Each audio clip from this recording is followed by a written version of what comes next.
ओम शांति।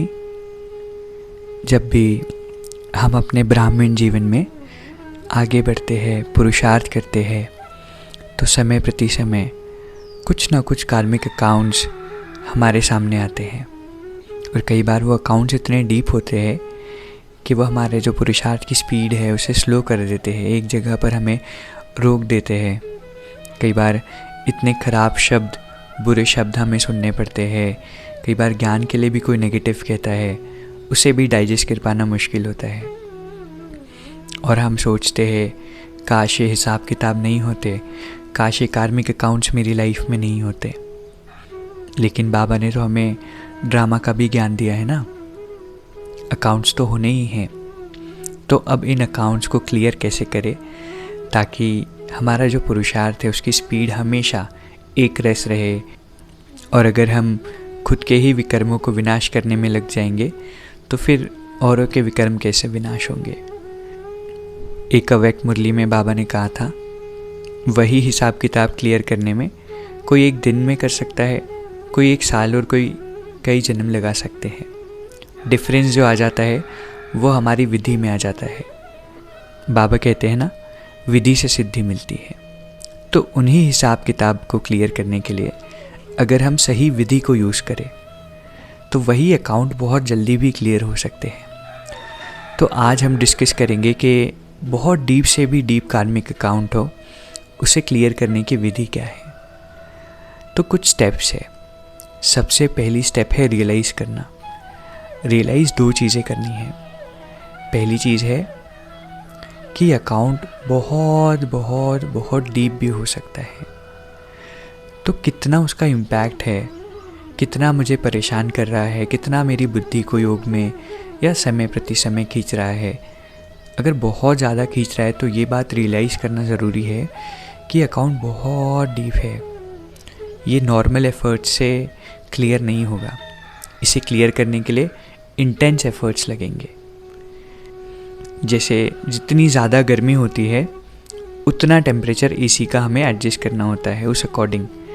उसी तरह से जितना डीप हमारा अकाउंट होगा उतने डीप हमें काउंटर वाइब्रेशंस क्रिएट करने होंगे। उस आत्मा को, सोल से जिससे अकाउंट है, उसे सर्व करना होगा। तो पहले तो ये रियलाइज़ करना होगा कि अकाउंट कितना डीप है। दूसरा रियलाइजेशन ये करना होगा कि ये जो भी अकाउंट है, जो भी बातें मेरे सामने आ रही है, मुझे बाबा ने ज्ञान दिया है कि ये मेरे ही अकाउंट है और किसी का नहीं है। कोई मुझे उतना ही परेशान करेगा जितना मैंने उसके साथ अकाउंट बनाया है। क्योंकि जब तक हम इस बात को एक्सेप्ट नहीं करते तब तक हमारी वो दोष दृष्टि ख़त्म नहीं होती। और जब तक कि हम सामने वाले को दोष देते रहेंगे, एक तरफ दोष भी दे रहे हैं, एक तरफ वाइब्रेशंस भी भेजने की कोशिश कर रहे हैं, तो कहीं ना कहीं वो अकाउंट सेटल नहीं होता है। और बहुत बार तो ये भी होता है कि वो अकाउंट और गहरा होते जाता है। तो सेटल करने की प्रोसेस में कई बार ये भी होता है कि हम उस अकाउंट को बहुत डीप कर लेते हैं। तो कुछ समय बैठ करके बहुत डीपली ये रियलाइज़ करना है कि जो भी अकाउंट मैंने क्रिएट किया है या जो भी अकाउंट आज मेरे सामने आ रहा है, ये किसी और का नहीं है, ये मेरे द्वारा ही क्रिएटेड अकाउंट है। कई बार हम ये कहते हैं कि ये बुरे है, ये बुरे है। एक्चुअल में हो सकता है वो पर्सन बुरा नहीं हो, उनके साथ हमारा नेगेटिव कार्मिक अकाउंट हो। अगर बुरे होंगे तो हर किसी के साथ बुरे होंगे। ऐसा क्यों होता है स्पेसिफिक कुछ सोल्स के साथ बुरे हैं, है ना? हमारे साथ बुरे हैं, इसका मतलब हमारे साथ नेगेटिव कार्मिक अकाउंट है। एक बार वो कार्मिक अकाउंट क्लियर हो गया तो इर्रिस्पेक्टिव ऑफ वो औरों के साथ कैसा बिहेव करते हैं, मेरे साथ हमेशा अच्छा ही बिहेव करेंगे। तो जो टैग लगा रखा है उसे भी छोड़ना पड़ेगा। क्योंकि बाबा ने एक मुरली में ये भी कहा था, किसी को चेंज करने की विधि क्या है? विधि ये है कि उसके प्रति मेरी शुभ भावना हो, दोष दृष्टि नहीं हो, वृत्ति क्लियर हो। जब वृत्ति क्लियर होंगी तब अकाउंट क्लियर होंगे। तो रियलाइजेशन में दो स्टेप्स आ गई।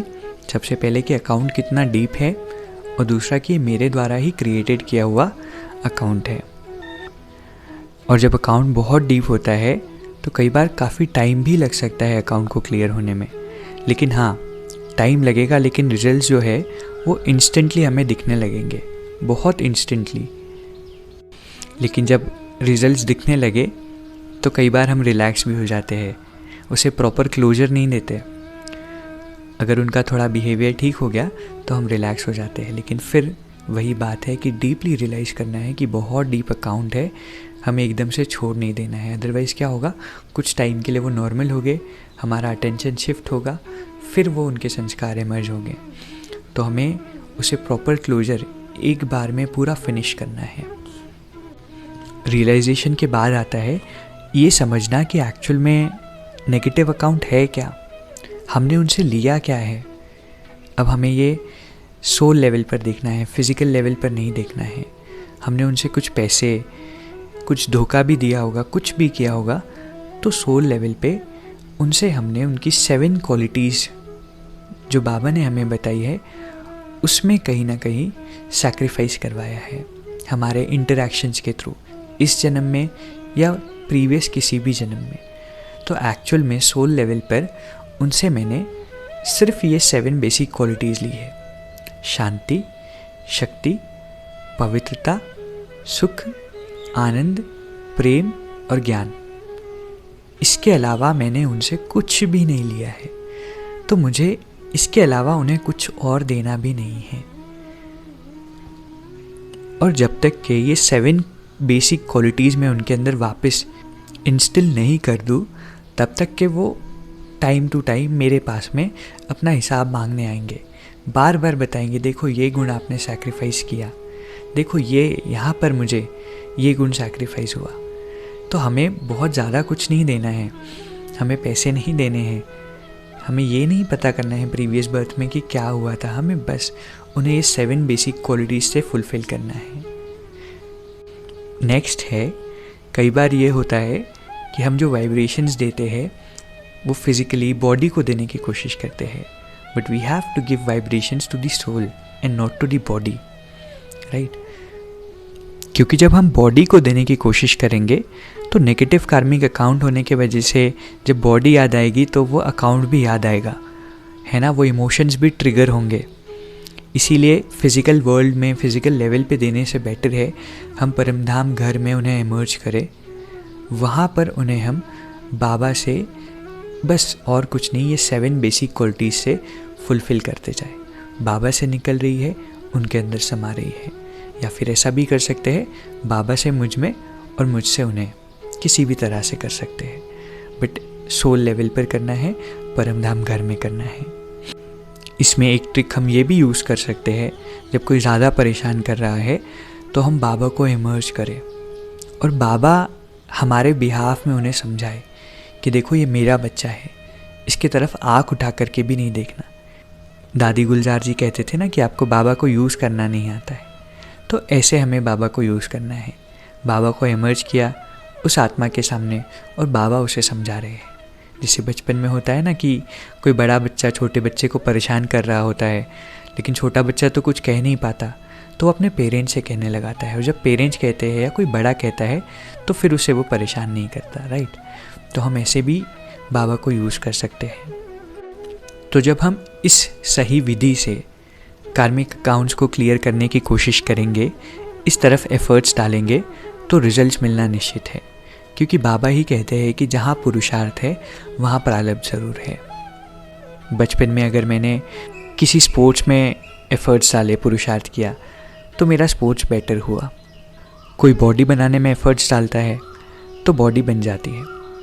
तो जहाँ पर ये प्रकृति का रूल है, लॉ ऑफ कर्मा है, जहाँ एफर्ट्स है वहाँ पर रिजल्ट्स मिलना ये तय है। तो हमें ये नहीं सोचना है कि वाइब्रेशन जा रही है या नहीं। हो सकता है इनिशियली थोड़ा सा टाइम लगे पिक करने के लिए, लेकिन इस विधि को जब हम डीपली यूज़ करेंगे तो वो अकाउंट ज़रूर सेटल होगा। एक और ट्रिक हम यूज़ कर सकते हैं, कई बार हमारा बाबा से जो कनेक्शन होता है वो बहुत डीप होता है। हो सकता है ये फ्रीक्वेंटली ना हो, बट 4 दिनों में, हफ्ते में, 1 महीने में, जब भी बहुत डीप बाबा से कनेक्शन हो, उस कनेक्शन के बाद में, क्योंकि आत्मा जब भरपूर हो चुकी है, उस कनेक्शन के बाद में उन आत्माओं को आप इमर्ज करें जिनसे अकाउंट है, और उन्हें जब आप वाइब्रेशंस देंगे तब भी वो बहुत डीपली वर्क करेगी। और कई बार ये प्रश्न भी उठता है कि क्या स्पेसिफिक कुछ सेट ऑफ सोल्स को वाइब्रेशंस देना ठीक है क्या ये हद की बुद्धि में रहना नहीं हुआ? तो देखिए, बाबा ने हमें बताया है फॉलो फादर करने के लिए। तो जब पाकिस्तान से सारी सोल्स इंडिया आई तो बाबा ने उन्हें अपने घर वालों को वाइब्रेशंस देने के लिए कहा, ताकि ये आपको खींचे नहीं किसी भी तरह से और वो आत्माएं भी मुक्त हो जाए। तो क्योंकि हमारे अकाउंट्स बहुत डीप होते हैं और हमें सारे वर्ल्ड को भी सर्व करना है, तो अपने अकाउंट्स क्लियर करना तो ज़रूरी है ना। बट हाँ, सारा दिन ही हम उन्हें वाइब्रेशंस देते रहे, कभी अकाउंट डीप है तो ज़्यादा देर दे सकते हैं, बट हमारा सारा पुरुषार्थ ही उस चीज़ पर बेस्ड नहीं है। कुछ समय के लिए हम दे सकते हैं, या कभी डीप है तो ज़्यादा समय भी दे सकते हैं, लेकिन एक स्पेसिफिक पीरियड ऑफ टाइम के लिए, कुछ दिनों तक के दे सकते हैं। लेकिन हमेशा ही सारा हमारा पुरुषार्थ ही स्पेसिफिक सोल्स को देने का नहीं हो। एक टारगेट हो कि चलो 1 महीने में ये अकाउंट सेटल कर देना है, क्योंकि हम आगे बढ़ते रहे और ये अकाउंट्स हमें खींचते रहे, इससे बेटर है हम पहले अकाउंट सेटल कर दे, फिर स्पीड से आगे बढ़े। लेकिन जो एफर्ट्स है वो ल्यूकवॉर्म नहीं होने चाहिए, मीडियोकर एफर्ट्स नहीं होने चाहिए, ढीले ढाले नहीं, डीप एफर्ट्स होने चाहिए, फायरफुल एफर्ट्स होने चाहिए। और लास्ट है किस टाइम पर देना चाहिए। वैसे तो सारा संगम युग ही अमृत वेला है, लेकिन स्पेसिफिकली जब अमृत वेला का समय होता है तो वो जो आत्माएं हैं वो सबकॉन्शियस स्टेट ऑफ माइंड में होती हैं, तो उस टाइम पर देना तो बहुत बेस्ट है। इसके साथ में नुमा शाम के समय, क्योंकि सारे ब्राह्मण्स कलेक्टिवली उस टाइम पर योग कर रहे होते हैं, तो एक बहुत ईजी बाबा से कनेक्शन होता है, डीप कनेक्शन होता है। तो ये जो 2 टाइम है, इस टाइम में हम वाइब्रेशंस दे सकते हैं। इसके साथ में एक बोनस ट्रिक भी हम यूज़ कर सकते हैं। जब भी हम बाबा से योग करें तो हम पानी को चार्ज करने के लिए सामने रख दें, फिर उस पानी को हम घर में भी स्प्रेड कर सकते हैं, जिससे वाइब्रेशन चेंज होगी। और जो भी वेसल हो जिसमें हम वाटर स्टोर करते हैं घर में, उस वेसल में भी हम थोड़ा सा पानी चार्ज्ड वाटर डाल सकते हैं, सो दैट जब भी वो उसे कंज्यूम करे तो एक अंदर से चेंज हो उनके अंदर। तो इस तरह से हमें उनको सर्व करना है। तो पहला हुआ रियलाइज़ करना कि अकाउंट कितना डीप है, दूसरा मेरा ही अकाउंट है, तीसरा कि मैंने उनसे लिया क्या है, 7 बेसिक क्वालिटीज़, चौथा मुझे देना किसे है, बॉडी को नहीं देना है, सोल को देना है, परमधाम घर में देना है। जितना डीप अकाउंट होगा उतनी काउंटर वाइब्रेशंस देनी है। तो इस विधि से वही अकाउंट हम बहुत जल्दी क्लियर कर सकते हैं। ओम शांति।